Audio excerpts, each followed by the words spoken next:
The first time they saw her spreading apple slices across the canvas tarp pinned to her cabin roof, half the men in Pine Ridge Valley stopped their wagons just to stare.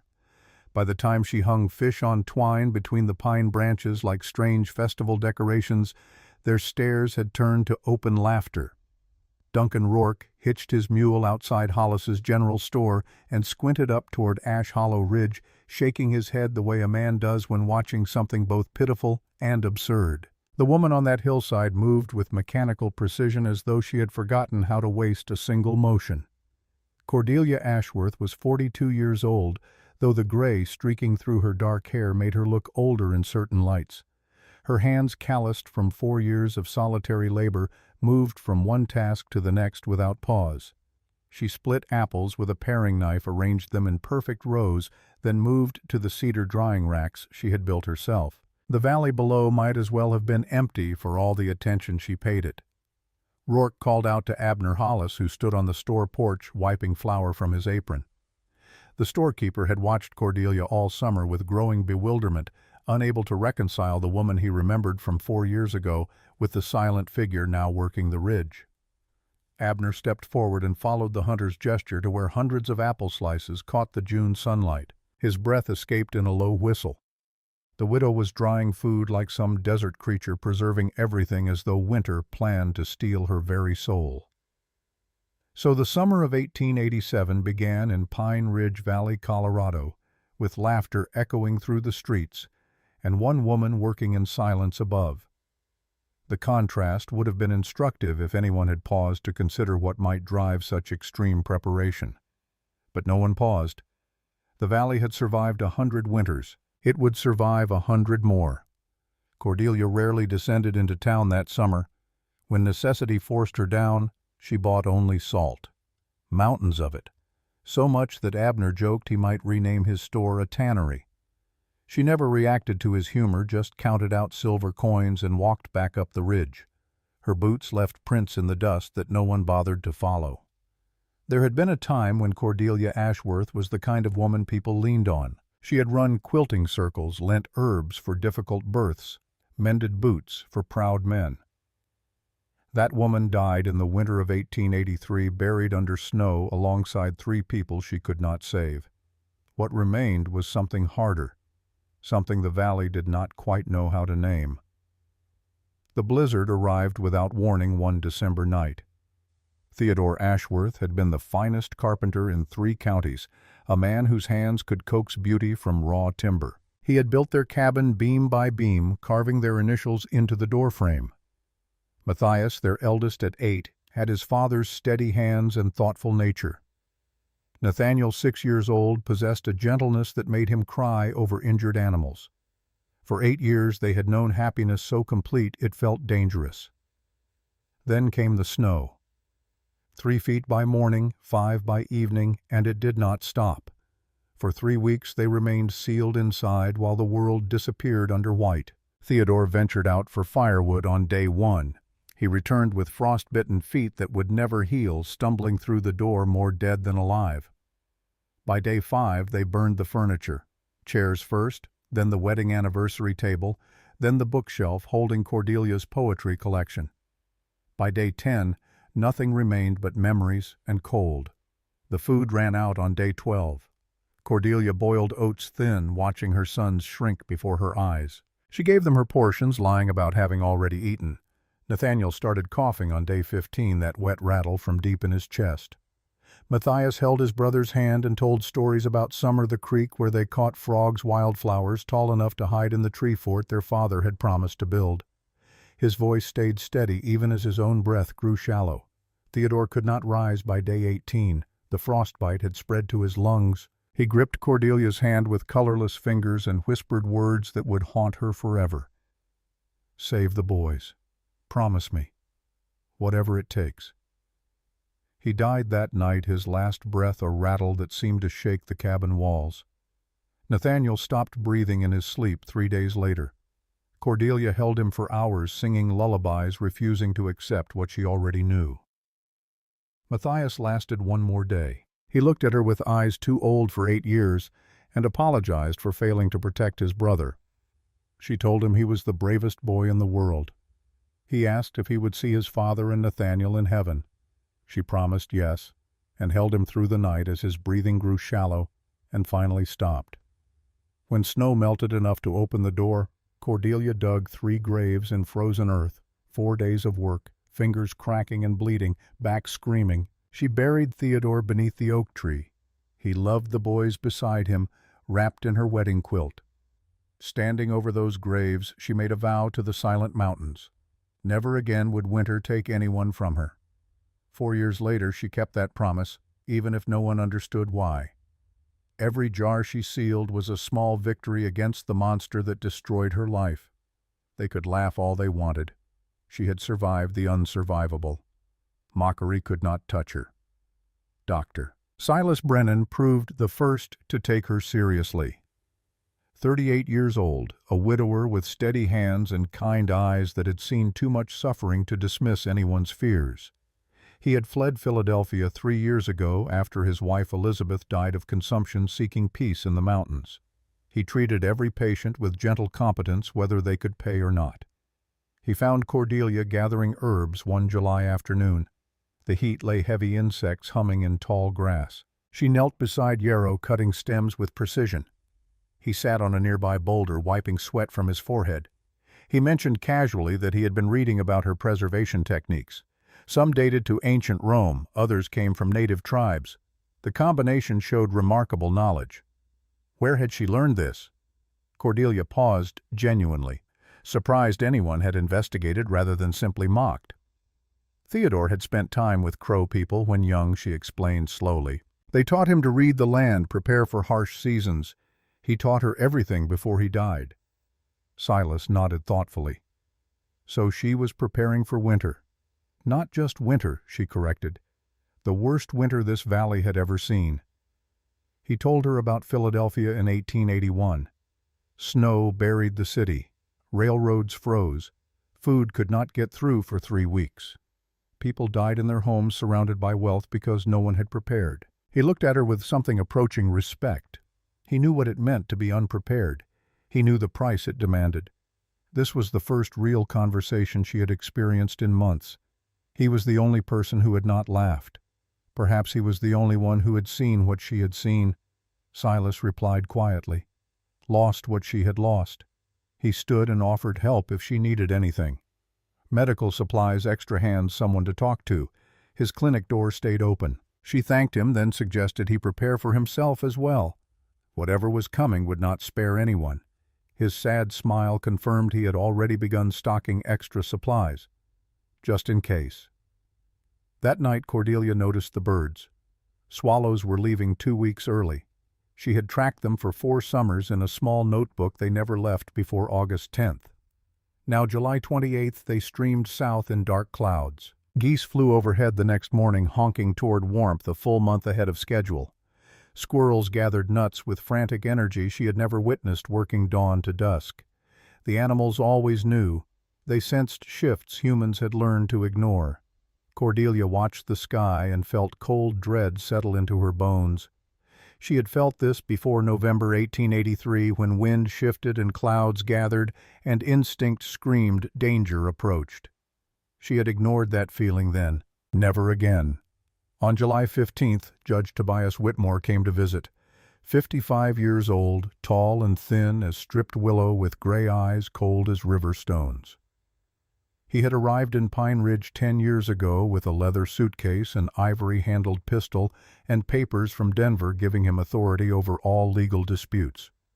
No one knew where he came from before. No one dared ask. Over the years he had accumulated land through loans at crushing rates. When people could not pay, their property became his. He had tried buying Cordelia's land 3 times. First, right after Theodore died, when she was too numb to think clearly.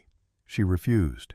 Second attempt 6 months later, pointing out how difficult life would be for a woman alone.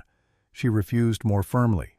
Third attempt a year after that, he stopped pretending sympathy and stated plainly her land was wasted on a widow. She picked up Theodore's rifle and told him to leave. He had not returned until now. He rode up on a black horse, boots polished despite dusty roads, black vest buttoned tight against summer heat. He surveyed her yard with barely concealed disgust, drying racks, tarps, fish hanging everywhere. He dispensed with pleasantries. She was making the valley look untidy. Her response came flat.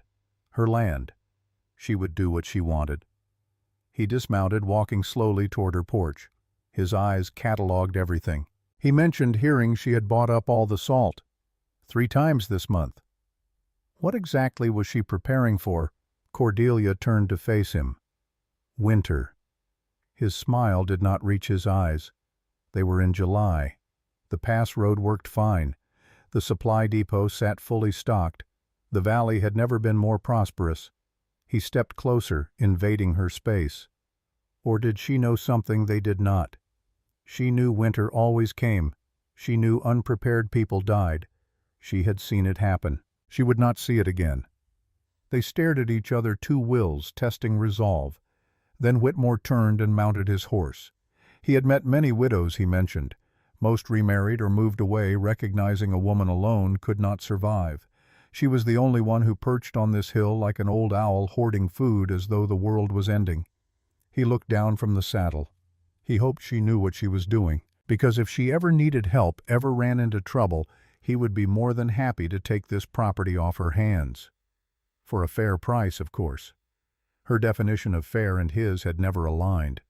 Cordelia replied. His eyes hardened imperceptibly. Circumstances changed, he observed. They always did.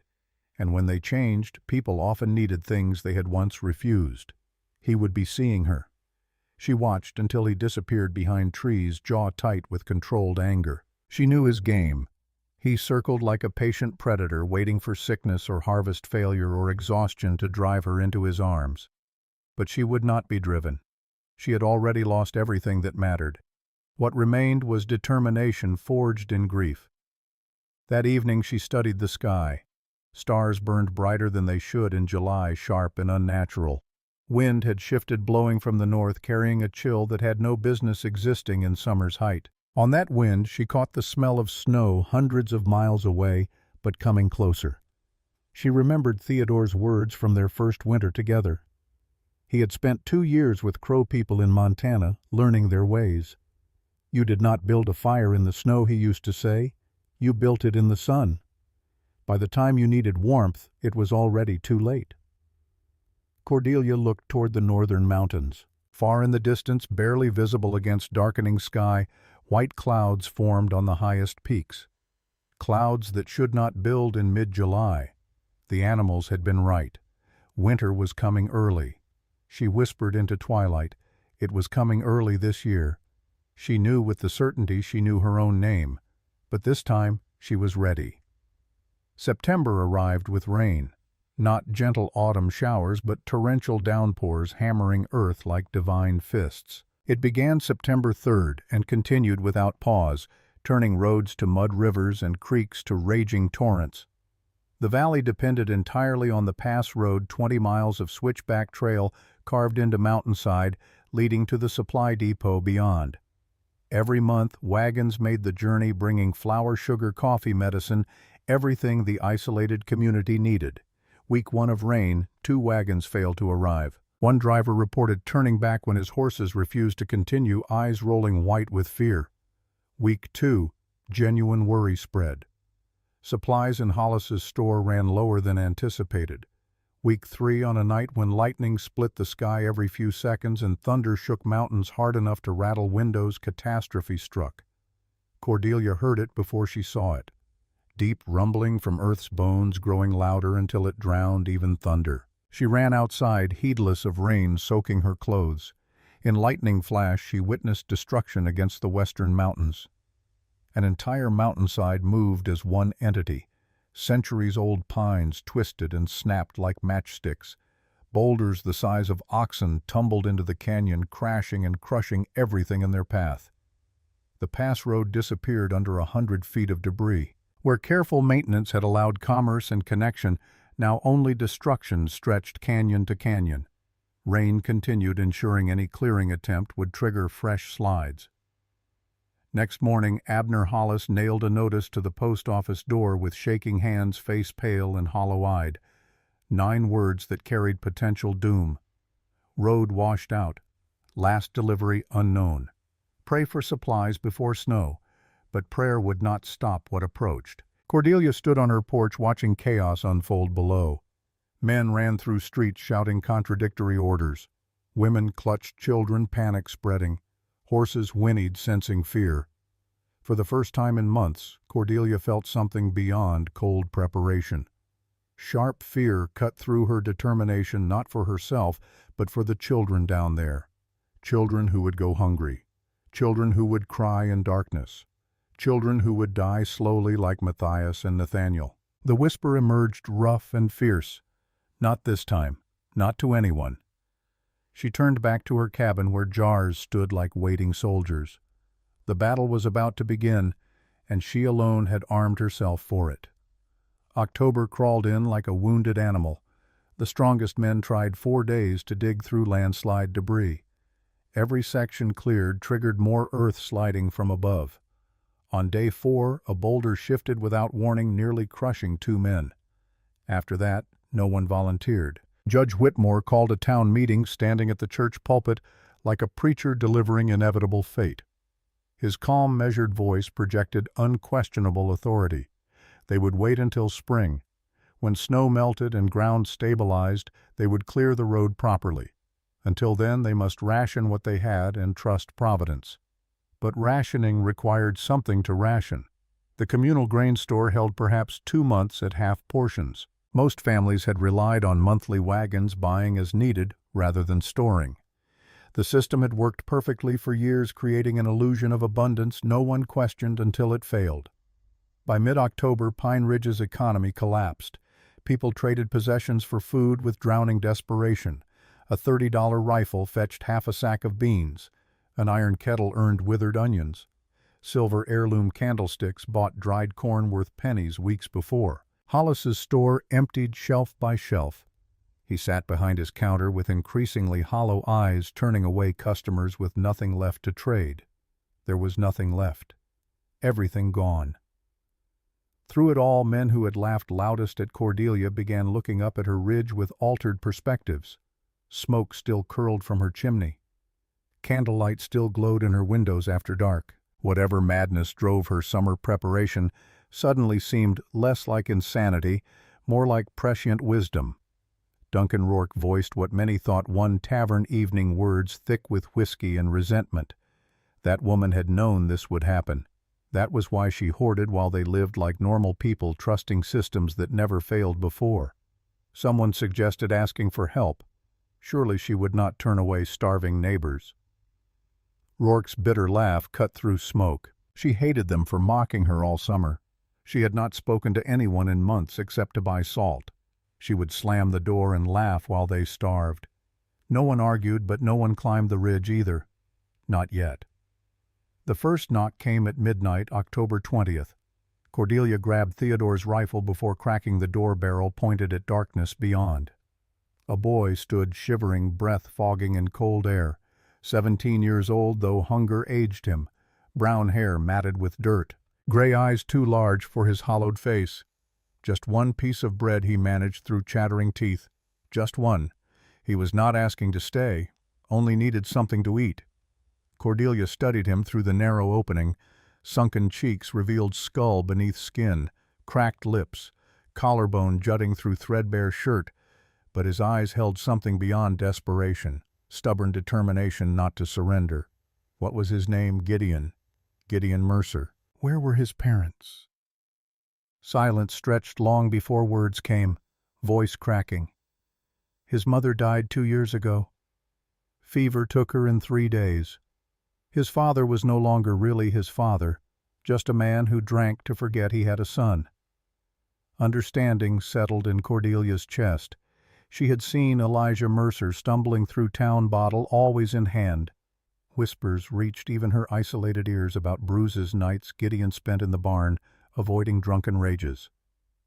"Come inside." Gideon took one step and collapsed, legs giving out. Cordelia caught him, surprised how little he weighed. Starvation had reduced him to bones held together by will alone. When he woke 12 hours later, he found himself near the stove wrapped in warm blankets smelling of cedar and smoke. Rich broth bubbled nearby. Fire crackled. For a disoriented moment, he thought he had died, and this was whatever came after. Then he saw the woman watching him with eyes holding no warmth but no cruelty either. She sat perfectly still, waiting to see what he would do, now that survival was no longer immediate concern. He had slept 12 hours, she stated flatly. His body had been shutting down. Another night in cold, and he would not have woken at all. Gideon tried sitting up. His head spun. He looked around and breath caught. Jars lined every shelf, reds of tomatoes and beets, oranges of carrots, purples of plums. Dried herbs hung from rafters. Smoked meat smell lingered everywhere. More food than he had seen in weeks. Was he hungry? He nodded, not trusting his voice. She ladled broth into a wooden bowl and placed it in his trembling hands. Warmth against frozen fingers. The smell made his stomach clench with desperate need. Eat slowly. His stomach had been empty too long. If he rushed, he would be sick and waste food that could not be replaced. He lifted the bowl, tasting rich fish and potato and herbs he could not identify. The most delicious thing he had ever experienced. Every cell screamed to gulp it down, but he remembered her warning and forced small sips, warmth spreading through his body. When he finished, she sat across from him.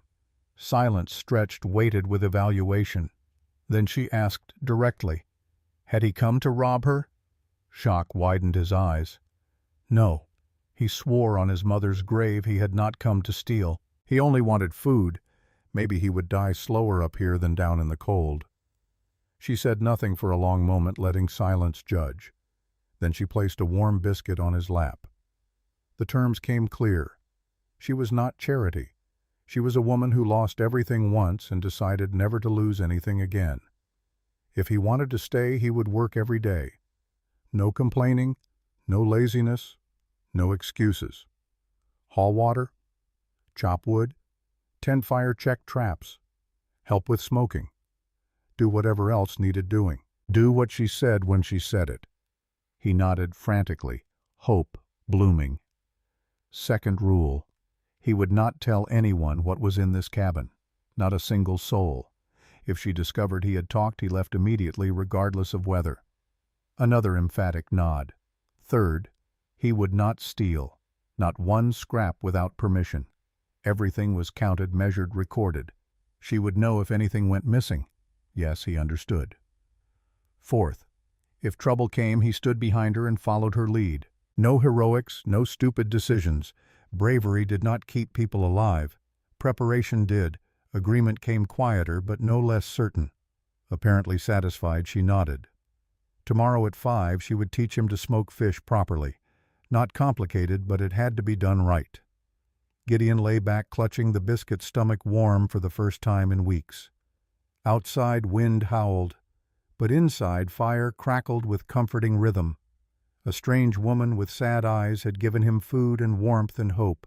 For the first time since his mother died, Gideon Mercer felt safe. He had found home without knowing it. 3 days after Gideon arrived, his father came looking for him. Elijah Mercer had been a blacksmith once, with oak beam shoulders and hands that bent iron. That man had drowned in a bottle after his wife died.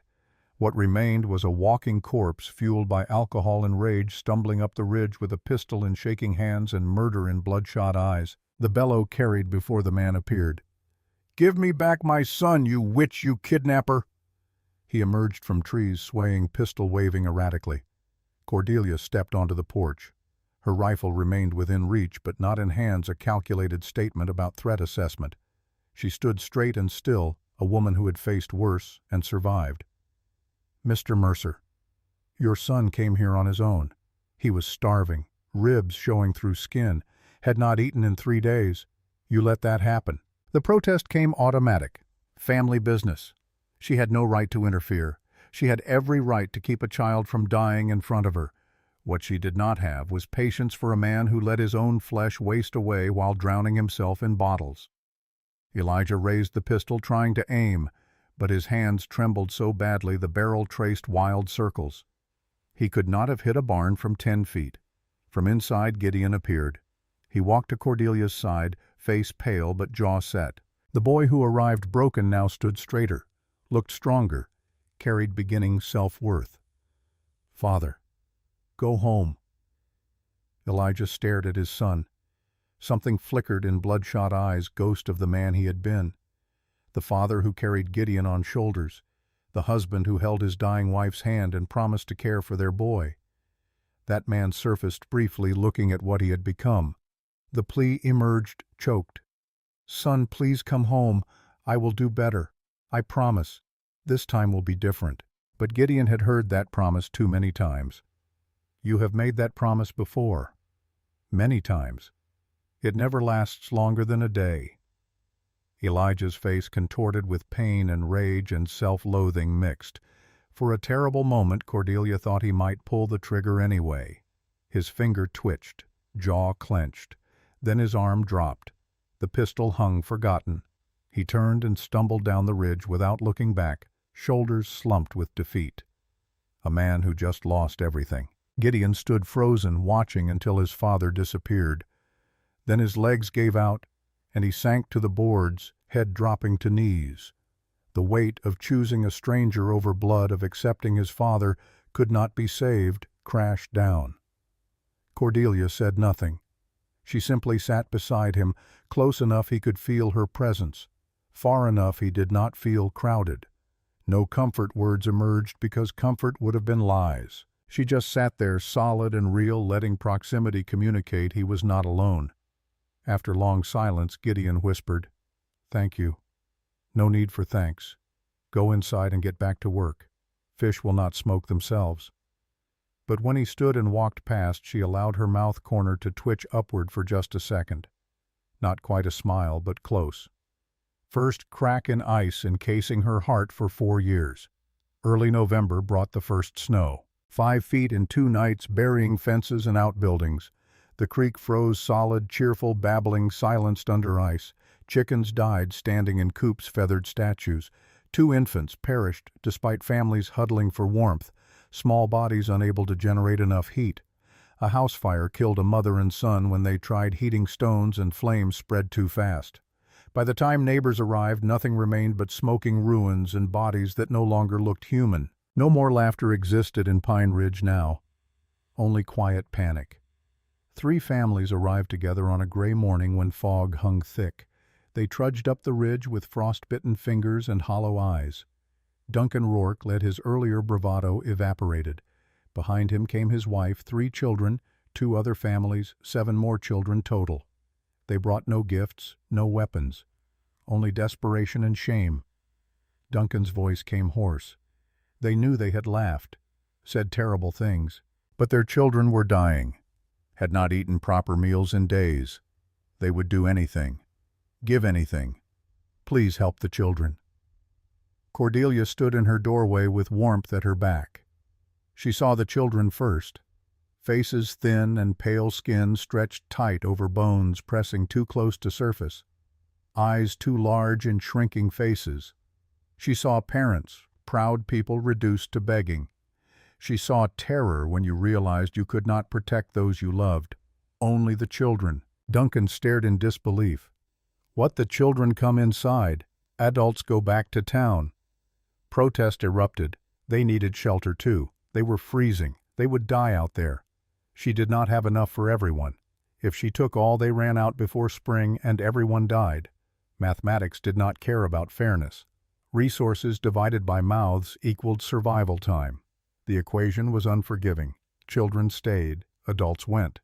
One woman found her voice horror and incomprehension warring. "You want us to leave our children with you? I want your children to live. That is what I want." They could decide now or watch children die slowly over coming weeks.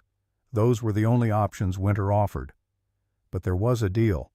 They would bring firewood every day. 1 load per child. No wood meant no food for that child. Simple. Fair. She provided shelter and sustenance. They provided fuel, keeping everyone alive. Silence held the weight of impossible choices. Parents looked at each other, grief and relief warring. One by one they pushed children forward. Mothers kissed foreheads, whispered, "Be brave." Fathers squeezed shoulders, hiding tears freezing on cheeks. Promises made that this was temporary, spring would come, everything would return to normal. Lies came easily because truth was too harsh. Then adults trudged down ridge, looking back every few steps at the cabin, holding everything they valued. Some stumbled, blinded by tears. Others walked rigid, refusing to show weakness. All carried the same knowledge. They had failed. Their children fundamentally had not prepared for disaster. Cordelia saw coming months ago. The door closed on 14 people in a 2-room cabin. Cordelia established order immediately, gathering children around fire and speaking like a commander before battle. Every child had a task. Older ones hauled water and chopped kindling. Younger ones swept and stacked wood. No one sat idle. No one complained. Work was not punishment but survival, the price for warmth and food keeping them alive. Gideon became her second without the title being stated. At 17, he had crossed from childhood to adulthood in harsh crucible. He moved with quiet authority, solving problems before they became larger, maintaining order without raising voice. Younger children looked to him for guidance, and he provided it with patience, suggesting maturity beyond years. Meals became precise calculations. Cordelia kept a notebook recording every piece of food leaving stores, every jar opened, every slice cut. Accounting was meticulous and unforgiving. Before eating, she reminded them of fundamental truth. Food was not infinite. Waste meant death. Save and use wisely meant life. The choice was that simple. They believed because they had no reason not to. Hunger already taught them the world did not automatically provide. 1 week later, Nathaniel Caldwell climbed the ridge carrying his daughter wrapped in rags, offering minimal protection. A miller, 35 years old, quiet man with flour permanently in hand creases. His wife died in childbirth a year before, leaving him with a child he had no idea how to raise. He stopped at clearing edge, uncertain of welcome. "I am not asking to stay. Only asking you take her. Her name is Iris. She has not eaten in 2 days. She coughs." "I know what that cough means." Cordelia looked at the child in his arms. Iris was tiny and pale, barely bones held together by determination, but her eyes shone bright blue like summer sky, alert and watching, taking everything in with sharp intelligence. Despite obvious illness and hunger, those eyes still held fire. The question went to the child directly. "Can you help?" Iris's voice emerged weak but clear. "I sweep good. I do not cry." The door opened wider without Cordelia saying yes. The gesture communicated acceptance. Nathaniel wept into his hands, great heaving sobs. He kissed Iris's cheek and whispered something Cordelia did not try to hear. Then he walked back into white without another word. Iris proved unlike any child Cordelia had encountered.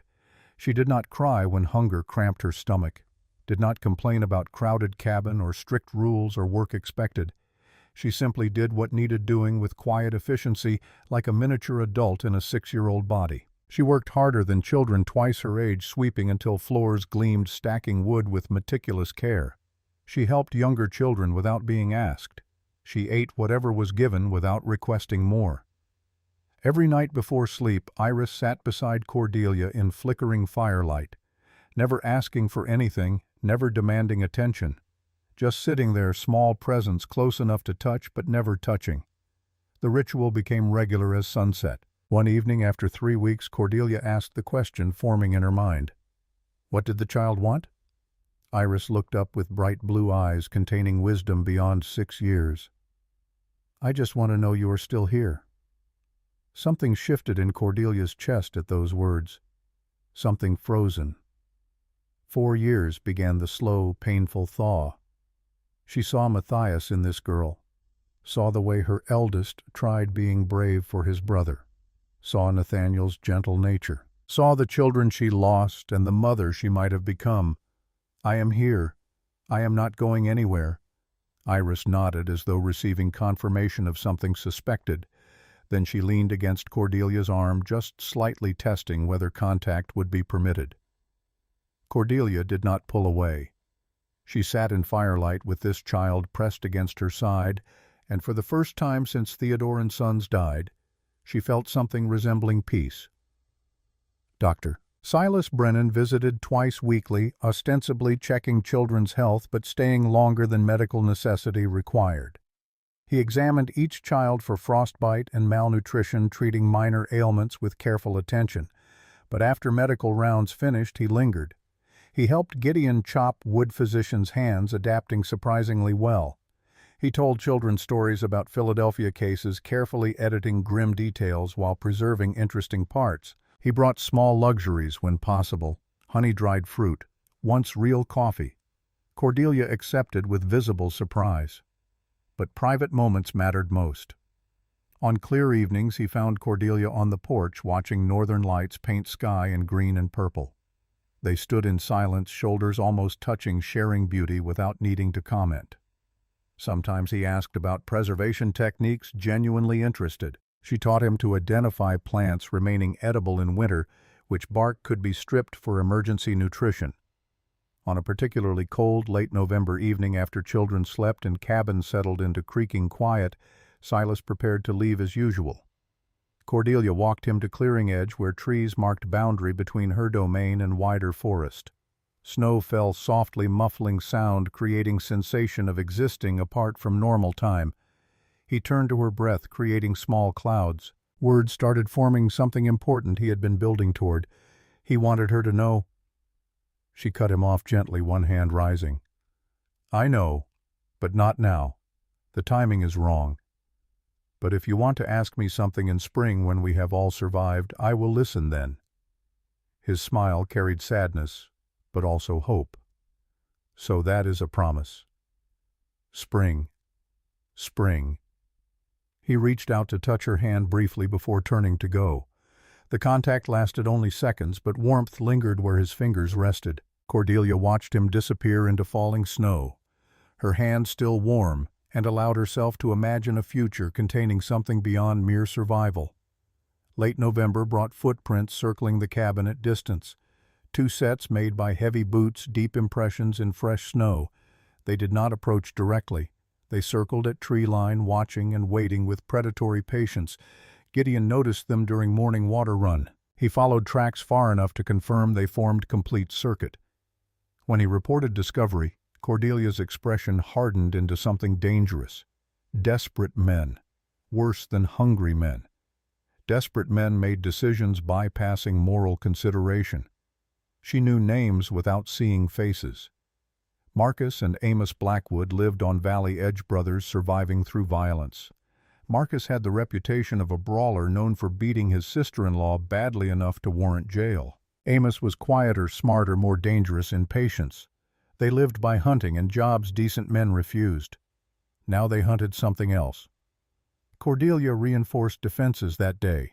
Steel traps went into ground around perimeter fox traps with jaws strong enough to break bone hidden beneath thin snow layers. She taught Gideon to shoot tactically, stay low, move between cover, conserve ammunition, make every shot count. They established hand signals for threats, planned escape routes, created contingencies. Children learned new rules. When strangers approached, become silent immediately. Stay from windows. The world outside was not just cold, but actively hostile. 2 weeks later, Duncan Rourke made his attempt. 3 in the morning on a moonless night, thinking everyone deep in sleep. He had done this before, breaking into places not belonging to him. Confidence of practiced criminality guided movements as he approached the back window. He climbed through, carefully moving with hunter silence. Hands found window frame purchase. One leg through, then the other. Almost inside when he stepped down onto what seemed solid ground. The trap jaws snapped shut with a sound like breaking bones. The scream tore from his throat, shattering night silence, echoing off mountains, scattering birds from trees for miles. He thrashed and howled, hands scrabbling at steel, refusing release. Pain overwhelmed thought. Cordelia was outside in seconds, rifle trained on his writhing form. She stood with calm, bordering casual, watching him thrash like wounded animal. Duncan Rourke had returned despite being told to stay away. Had he thought she was joking? Curses poured from him, mixed with accusations. She was a crazy witch. She had crippled him. Cordelia knelt beside him, face illuminated by moonlight on snow. No pity, showed no mercy. Only cold satisfaction at trap sprung successfully. She released the mechanism. Rourke pulled his mangled foot free, blood steaming in frigid air. The injury was severe but not fatal if treated. "Go see Dr. Brennan. Tell him a bear trap caught you. Tell him whatever you want. But if you tell anyone the truth about what you tried tonight, I will make certain everyone knows Duncan Rourke tried robbing a cabin full of starving children." He crawled away, leaving blood trail on pristine snow, cursing with every breath. But the message was delivered. The widow had teeth and would use them. Word spread quickly. Widow Ashworth had traps, had a rifle, knew how to use them. Not a woman to trifle with. No one else attempted breaking in. But the Blackwood brothers were more patient. They watched from distance, learning patterns, noting when children went for firewood, when Gideon checked traps, when Cordelia was alone. They planned carefully. In early January, ice fog rolled in. It crept like a living thing, thick and pale and silent. The fog muffled every sound, blurred every shape. Trees became ghostly suggestions. Paths vanished. A person could hear their own heartbeat louder than someone screaming 10 feet away. In that fog, the Blackwood brothers made their move against someone who could not fight back. Josiah Mitchell was 9 years old, with blond hair and brown eyes, and a smile brightening even darkest rooms. He was the only one who could make Iris laugh, performing silly faces and ridiculous stories until she finally cracked and giggled. That sound became precious to everyone, proof joy could still exist. January 15th morning. Gideon took Josiah and another child to check fish traps by frozen stream. Routine done dozens of times. The fog hung thick, but they knew the path well enough to walk blindfolded. The shot came from nowhere. Crack of thunder in silent fog. Josiah spun surprise on his young face and fell. Gideon caught him before hitting ground, but blood already bloomed across the boy's chest, spreading faster than seemed possible. Run back to cabin. Now. The other child, a 12-year-old girl with pigtails, stood frozen. Gideon's shout broke paralysis. She fled, screaming, disappearing into fog. Gideon held Josiah, pressing hand against wound in futile attempt to stop bleeding. The hole was too large. He could feel life draining with each heartbeat. It hurts. Why does it hurt so bad? Lies came easier. Hold on. We will get help. Mrs. Ashworth will know what to do. Josiah's message came barely audible. Tell Iris I am sorry I could not make her laugh anymore. You can tell her yourself. Just hold on. But death was claiming him. Breathing grew shallow and ragged. Small body grew cold despite Gideon's embrace. It does not hurt anymore. I think I see my grandma. She is waving. Then his eyes stopped moving and chest stopped rising. Gideon knelt in bloody snow, long moment holding dead child. Tears froze on cheeks. Rage and grief and helplessness warred. He stood, finally lifted Josiah's body and walked back through fog. He could not see who fired, could not pursue. All he could do was bring this broken child home. Cordelia met him at the door, took in Josiah's still face, blood staining Gideon's clothes, horror in his eyes. Something in her expression changed, not softness or grief, something harder, colder, ancient, and dangerous that had been sleeping and was now fully awake. Who did not see through fog, but heard two men talking before the shot. One called the other Marcus Blackwood, the brawler. She took Josiah's body and carried him inside, laid him gently on blanket by fire, smoothed hair from forehead, closed his eyes. Children gathered silently. Even youngest understood. Iris pushed through and knelt beside her friend. Did not cry. Simply took his cold hand and held it in small fingers. That night they buried Josiah behind the cabin next to Theodore Matthias Nathaniel. First person outside Ashworth family and sacred ground. Children gathered stones, built small cairn. Wove willow cross, planted it at head. Iris placed jar of dried apples beside marker. So he never goes hungry again. He always said he liked your apples best. Cordelia stood at gathering edge, hands clenched, jaw tight with controlled fury. She had promised 4 years ago winter would never take anyone from her again. She had failed. But the Blackwoods made a terrible mistake. They killed a child, crossed a line that could never be uncrossed, and Cordelia Ashworth did not forgive. February arrived with teeth bared. Cold deepened into something supernatural. Ice fog settled like burial shroud. Cordelia's stores had shrunk considerably. 20 shelves, now only 7 remained full. Dozens of jars, dried apples, now 20 survived. Smoked meat filling corner now fit in single crate. Every night she calculated by candlelight. 18 mouths, 7 weeks to spring if spring came on time. Numbers tight, stretched to absolute limit, but possible if nothing else went wrong. 3 days after news reached town that supply wagons might break through pass before spring, Judge Whitmore rode up alone. Black suit polished despite devastation around him. The contrast between immaculate appearance and surrounding destruction was almost obscene. "I have a proposition, one that could benefit us both. I doubt anything you propose benefits anyone but yourself. Hear me out. The valley needs a central storehouse. You have proven you know preservation better than anyone. I propose we build it here on your land. You would manage it, but land would belong to town council, which you control." Cordelia laughed, not pleasant sound. 4 years ago you tried buying when I was burying my children. Same gift, prettier wrapper. Answer is no. Was no then. Is no now. Will always be no. Whitmore's mask slipped something cold and reptilian beneath. Gratitude fades. Already whispers questioning how you had so much when everyone starved. Some asking, did you hoard supplies that could have saved lives? Did you choose who lives and dies? Some even saying, did you have advance warning about landslide? You are spreading these lies. I merely report what I hear. Think about my offer. I return in 1 week. After he left, Cordelia gathered Gideon and the adults. Whitmore is going to try something. I do not know what or when, but he will not accept rejection. Men like him never do. What can we do? We watch, we wait. We do not let our guard down. And if he sends men against us, then we do what we have to do. The attack came 5 nights later. It began with fire. Cordelia woke to kerosene smoke at 3 in the morning. Not familiar wood stove smoke, but sharper, chemical, acrid bite of kerosene. She was on her feet instantly.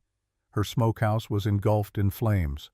Orange tongues licked stone walls, consuming wooden roof, devouring everything inside. All remaining smoked meat, 2 weeks' worth, turning to ash before her eyes. Everyone up. Away from windows, Gideon at her side, armed. I see them. 3 men, maybe 4, falling back to forest. Dark shapes retreating through dancing flames. One carried bottle. Kerosene bottle. They want us to come out, to try saving smokehouse.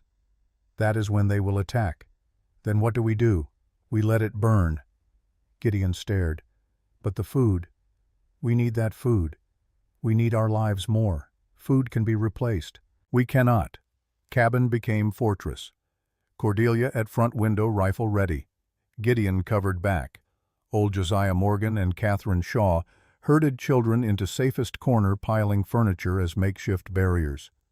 Smokehouse collapsed in shower of sparks, lighting night like bonfire. Then shooting started. First bullet punched through front window, showering Cordelia with glass, buried in wall inches from her head. She dropped low, counted to 3, rose just enough to sight. Muzzle flash in darkness. She fired. Someone screamed. 1 down. More shots from multiple directions. Attackers spread out. Glass shattered. Wood splintered. Children whimpered. Iris sat among them, silent, still, bright blue eyes watching without fear. Gideon Big Pine left. He fired twice. Shooting from that direction stopped. 2. For next hour, trading shots with shadows. Cordelia moved window to window, never staying one place long enough to become target. She had learned long ago survival was not about being strongest, about being smartest. As dawn lightened eastern sky, attackers retreated. Cordelia waited until full light before stepping outside. Smokehouse, nothing but smoldering ruins, contents reduced to ash. Blood-stained snow in 2 places, drag marks to forest. Attackers took wounded. They will be back. No, not those men. They learned tonight we are not easy prey. She bent down, picked up something from snow. Hat. Brown leather, wide-brimmed, distinctive. Marcus Blackwood's hat. I have seen him wearing it. Then we know who sent them. But proving it is another matter. Dr. Brennan arrived noon, heard gunfire from clinic. Examined everyone, treated cuts from flying glass. After children slept, he pulled Cordelia aside. This cannot stand. Attempted murder. Who will we report to? Judge Whitmore ordered it. Brennan took her hands first, real physical contact. When I heard gunfire, I thought I had lost you before I told you. Voice broke. She squeezed hands. You have not lost me. I am still here. We are still here. Spring. Spring. He pulled her into brief embrace. She allowed it, even leaned slightly. First human warmth she accepted in years. The moment held promise of futures that might contain more than survival, if they could only reach spring alive. The town meeting was called for 3 days later, ostensibly to discuss newly arrived supply news. The church packed with survivors, gaunt and hollow-eyed, desperate for any good news. Judge Whitmore sat front row, face a mask of calm authority. Then Amos Blackwood stood up. Thin man with black eyes and scar down left cheek, arm wrapped in bandages from bullet that grazed him during cabin attack. I have something to say. Room fell silent. 5 nights ago, my brother Marcus and I attacked the Ashworth cabin. We burned her smokehouse. We tried to kill her and everyone inside. We were paid to do it. Gasps echoed through church. Paid by who? Amos turned, pointed directly at Judge Tobias Whitmore. Him. Chaos erupted. People surged forward.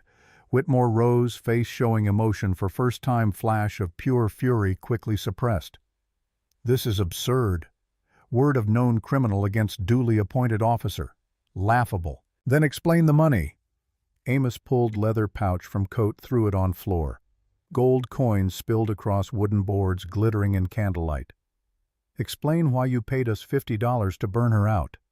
Explain why you promised to forgive our debts if we drove her off her land. He is lying. Desperate attempt to avoid punishment. Maybe I am lying about some things, but I am not the only one who knows truth. Amos scanned crowd until eyes found Thaddeus Cross, cattle rancher, sitting near back. Ask him about meeting in your office, about your plans for Ashworth property, about what you said you would do if she refused to sell. All eyes turned. Cross's face had gone pale as fresh snow. Thaddeus Cross stood slowly like man walking to execution. It is true. Everything Amos said. Whitmore approached us before first snow, wanted Cordelia's land, said he would do whatever it took to get it. Room exploded with shouting and accusations. And there is more. Amos's voice cut through noise. Everyone fell silent again. The boy. Josiah Mitchell. That was Marcus. Saw children walking through fog, thought he could rob them, take whatever food they carried. When older boy turned around, Marcus panicked and fired. Wail rose from back. Benjamin Hayes. Josiah's father pushed forward through crowd, face twisted with grief and rage. You killed my son, murdered my boy for nothing. He was 9 years old. Amos did not flinch. I did not pull trigger. But I was there. Did nothing to stop it. That is my sin. I will carry it to my grave. Benjamin lunged. Other men held him back. Church had become courtroom, confessional, battlefield. Where is Marcus now? Dead. Wound from cabin attack turned septic. Died 3 days ago screaming. I suppose that is justice. In chaos, Whitmore tried slipping away. Made it to church doors. Wall of bodies blocked path. Men he had bullied and cheated for years now stood united. Duncan Rourke, despite his injured foot, stepped forward. You are not going anywhere, not until we decide what to do with you. I am a judge appointed by territorial government. You have no legal right. You tried murdering a woman who saved our children. You are responsible for 9-year-old's death. I think we have every right. The trial, if it could be called that, was swift. No formal procedure, no legal representation. People of Pine Ridge had survived winter, killing 1/3 of their number. No patience for formalities. Amos was given choice: leave Valley forever and never return, or face hanging for conspiracy role. He chose exile. gone before sunset, walking into mountain wilderness with nothing but clothes on back. Thaddeus Cross lost his ranch, land divided among families who lost most during winter. He stayed in Valley, broken man, living on charity of people he once looked down upon. Judge Tobias Whitmore. Not enough evidence to hang him. Amos's testimony and Cross's confirmation damning, but also words of admitted conspirators. Real court might have found reasonable doubt. But people of Pine Ridge did not need hanging to destroy him. They simply stopped. Stopped coming to his office. Stopped paying debts. Stopped acknowledging his existence when he walked down street. He became ghost in own town, invisible, powerless. 2 months later, he left middle of night. Took only what he could carry. Left behind house full of furniture, safe full of worthless debt papers, legacy of hatred. No one mourned. No one ever saw him again. Cordelia had not attended the trial.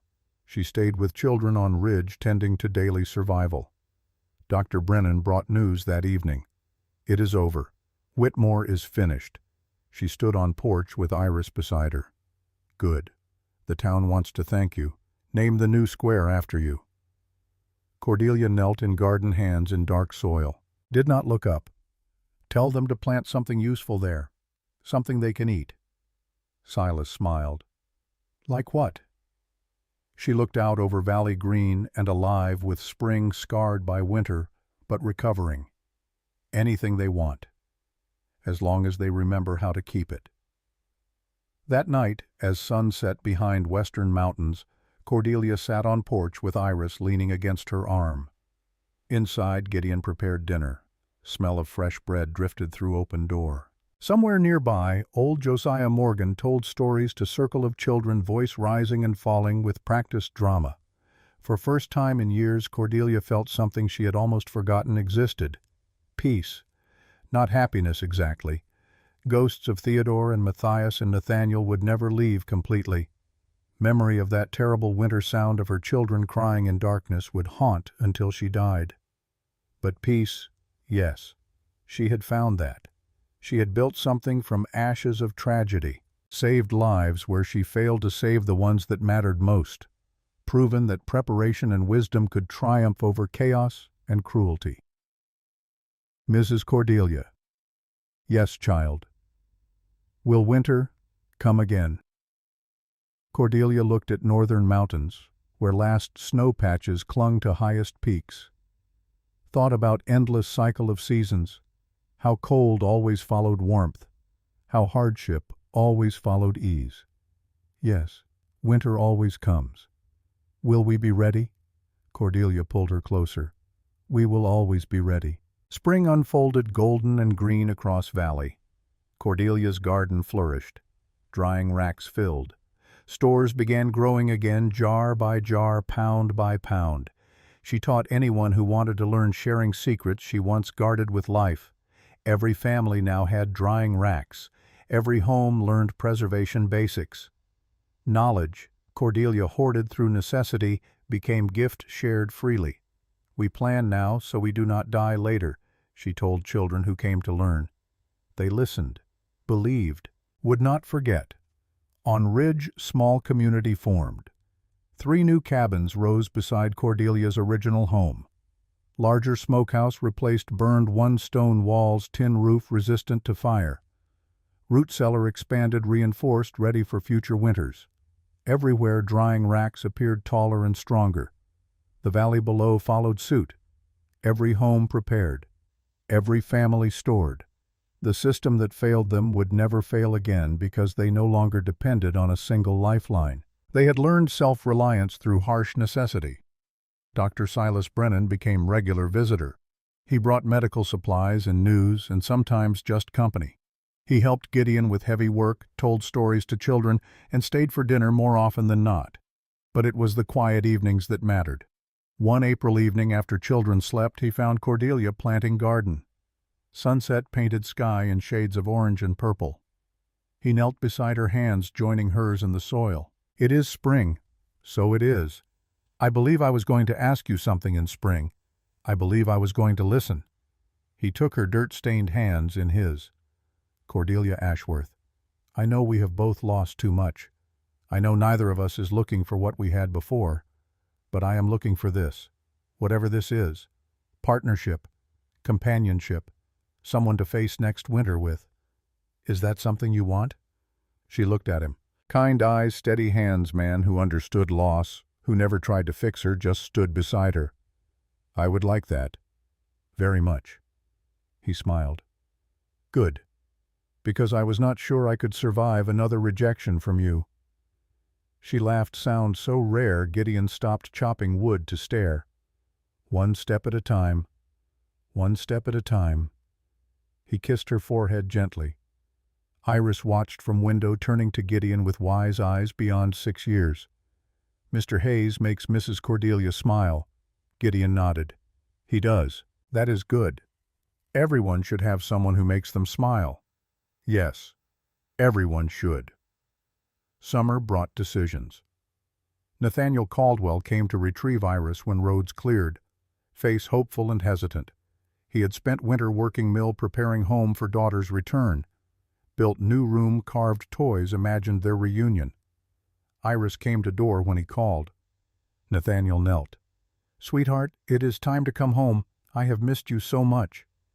Iris looked at him with bright blue eyes. I want to stay with Mrs. Cordelia. His face crumpled. But I am your father. I love you. I know. And I love you.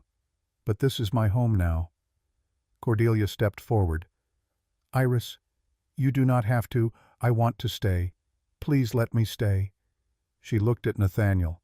She understood his pain. She had lost her children too.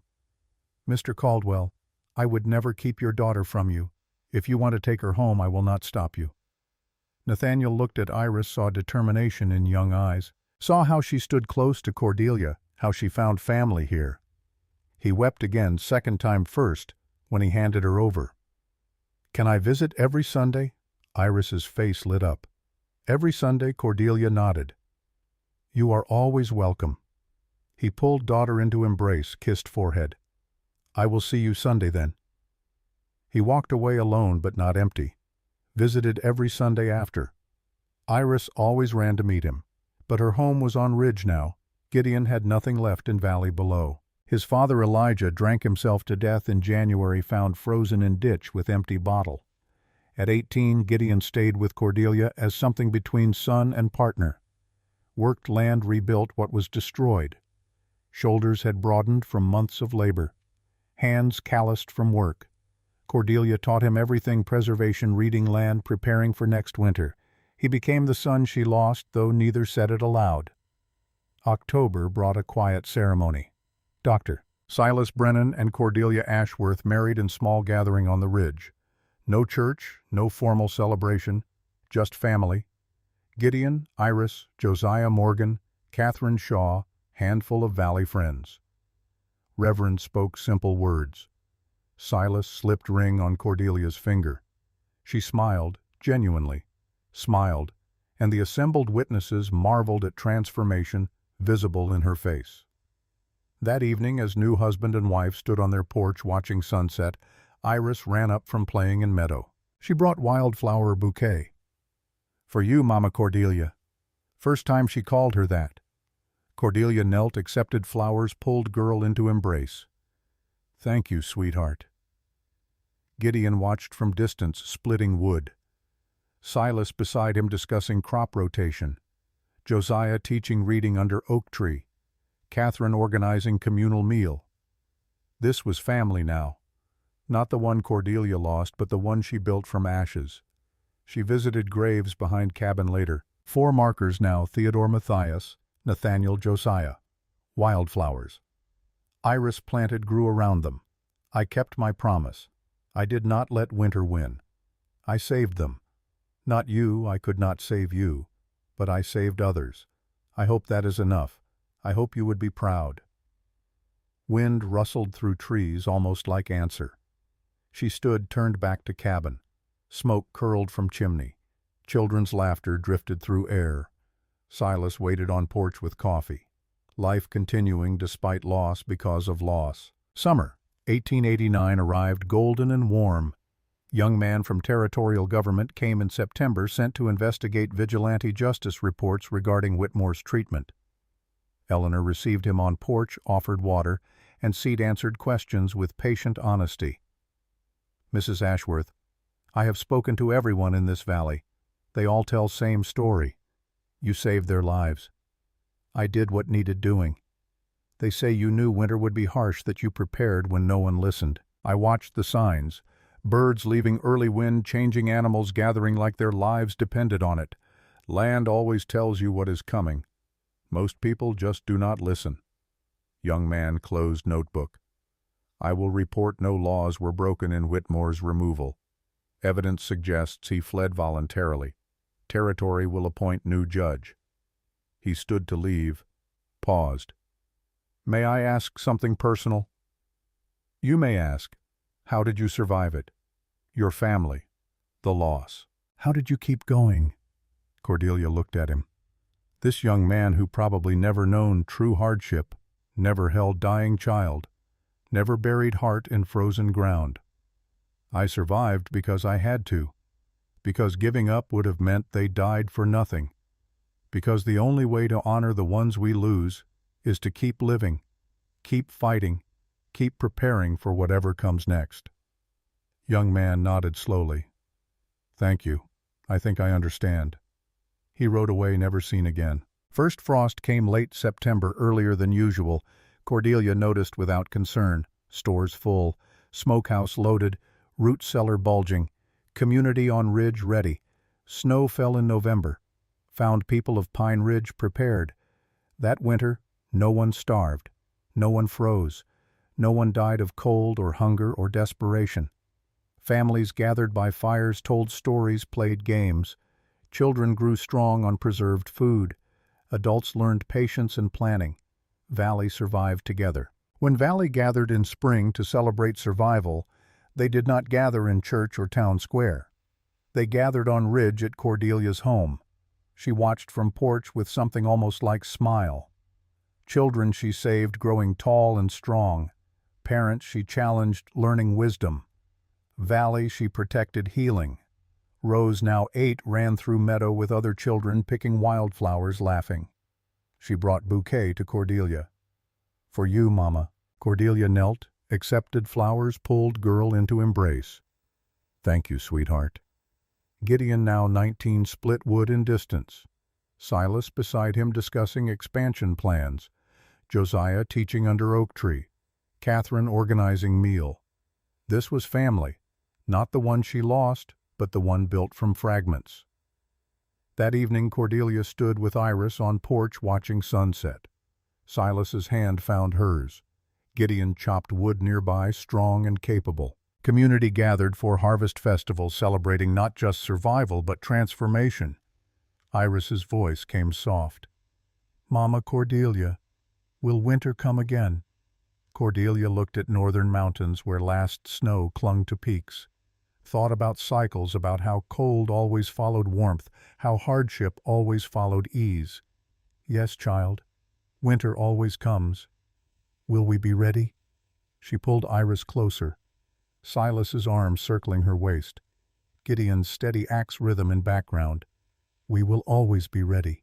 The promise she made over 3 graves 4 years ago still lived in her chest, but transformed now.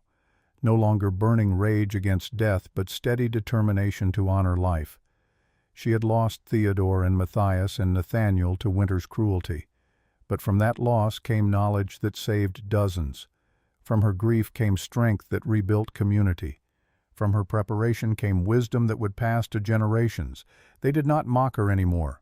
They remembered what she did when darkness fell. They remembered and learned and survived. That was her legacy. That was her victory. That was the story of the woman who built a house from salt and smoke and stubborn refusal to let winter win. High on Ash Hollow Ridge, where 4 graves marked cost of lessons learned, where drying racks stood ready for next harvest, where smoke curled from chimneys and children played in fading light. Cordelia Ashworth stood with her chosen family and looked toward the future. Winter would always come. But those who were ready did not have to be afraid. The valley had learned, and they would never forget.